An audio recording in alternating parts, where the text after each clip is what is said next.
ఆగని మృత్యుఘోష, కల్తీ కల్లు ఘటనలో మరొకరి మృతి, 9కి పెరిగిన మృతుల సంఖ్య. ఇంకా ఆసుపత్రుల్లో 48 మంది ఉన్నారట. చూడండి ఎంత భయంకరమైన విషయం ఇది. 48 మంది ఉన్నారు. కల్లు కాంపౌండ్స్ని తనిఖీ చేసి తక్షణమే వాటిని మొత్తాన్ని క్లోజ్ చేయాల్సిన అవసరం అయితే ఉన్నది.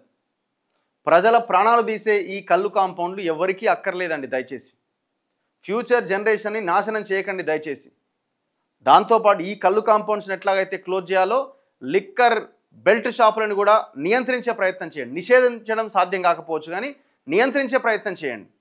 ఒకవేళ ఈ కల్లు కాంపౌండ్ నడపాలి అనుకుంటే జెన్యూన్గా తాటి చెట్లని, తాటి వనాలను పెంచండి, కళ్ళు తీసుకురండి, కల్లు కాంపౌండ్స్లో కల్లు కాంపౌండ్స్లో న్యాచురల్ కళ్ళు అమ్మే ప్రయత్నం చేయండి. అట్లీస్ట్ అది సాధ్యం కానప్పుడు మూసి అవతల పడేయండి.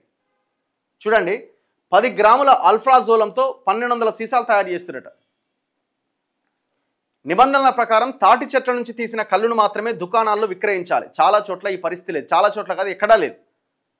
దీంతో కల్లు కాంపౌండ్ నిర్వాహకులు కల్తీ దందాకు తెరలేపారు. అల్ఫ్రాజోలం, డైజోపామ్, క్లోరల్ హైడ్రేట్ వంటి రసాయనాలతో కల్తీ కళ్ళు తయారు చేసి విక్రయిస్తున్నారు. క్లోరల్ హైడ్రేట్ కిలో 250 రూపాయలు, డైజోఫామ్ కిలో 500. అయితే కిలో అల్ఫ్రాజోలం 15 లక్షలు ఉంటుందని అధికారులు చెప్తున్నారట. ఓర్ నాయన, ఏంది ఇది? డైజోఫామ్ అనేది నిద్ర వస్తుంది అన్నట్టు, మత్తు. ఇప్పుడు వాళ్ళు అంటున్నారు కదా, నేను వీడియోలు చేస్తున్నప్పుడు మాకు నిద్ర వస్తలేదని. ఆ డైజోఫామ్ డోస్ మంచిగా కలిపితే నిద్ర గట్టిగా వస్తుంది. ఇవన్నీ కిక్కిచ్చేవిగా. క్లోరల్ హైడ్రేట్ 250 రూపాయలు చాలా చీప్గా దొరుకుతుంది. డైజోఫామ్ కిలో 500 దొరుకుతుందట. కానీ అల్ఫ్రాజోలం మాత్రం కిలో ఎంత ఉంటుందట? 15 లక్షలు ఉంటుందట. అయితే 15,000 విలువైన 10 గ్రాముల అల్ఫ్రాజోలంతో, 10 గ్రాములు అంటే తులం, 10 గ్రాముల అల్ఫ్రాజోలము 15,000. 100 పెట్టెల కళ్ళు తయారు చేయొచ్చట. అంటే ఎన్ని సీసాలు? 1200 సీసాలు అన్నమాట. ఏమాత్రం డోసు అటు ఇటు అయిందనుకో కథం. ఇక మొన్న జరిగింది అదే. ఒక సీసా కళ్ళు 50 రూపాయలకు విక్రయిస్తూ ఉంటారు. 100 పెట్టెలు అమ్మితే 60,000 ఆదాయం వస్తుంది. ఒక్కో కాంపౌండ్లో రోజుకి 150 నుంచి 200 సీసాలు విక్రయిస్తున్నారు. ఒక్కో నిర్వాహకుడు 4 నుంచి 5 దుకాణాలు నిర్వహిస్తూ నెలకు లక్షల్లో సంపాదిస్తున్నాడు. కాసుల వర్షం కురుస్తుండడంతో పలువురు రాజకీయ నాయకులు ఈ దందాలోకి ప్రవేశించారనే ఆరోపణలు ఉన్నాయి. జిల్లాల వారీగా కల్లు కాంపౌండ్ లైసెన్సులు కలిగిన వారికి నయానో భయానో చెల్లించి ఆయా దుకాణాలను తమ అనుచరులతో నడిపిస్తున్నారని తెలిసింది. ఈ దందా వెనుక రాజకీయ నాయకులు ఉండడంతో ఏం జరిగినా సరే ఎక్సైజ్ అధికారులు ఆ దుకాణాల జోలికి వెళ్ళట్లేదనే ఆరోపణలు ఉన్నాయి.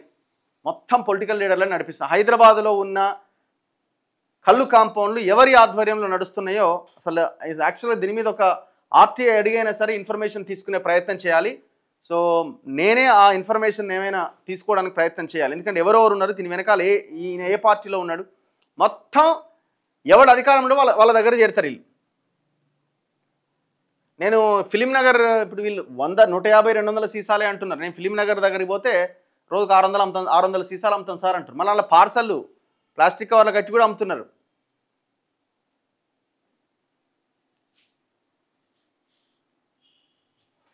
ఏం లాభం చూడండి. 9 మంది చచ్చిపోయారండి. 9 మంది చచ్చిపోయి 48 మంది, అందులో చాలామంది కిడ్నీలు పోయినాయి.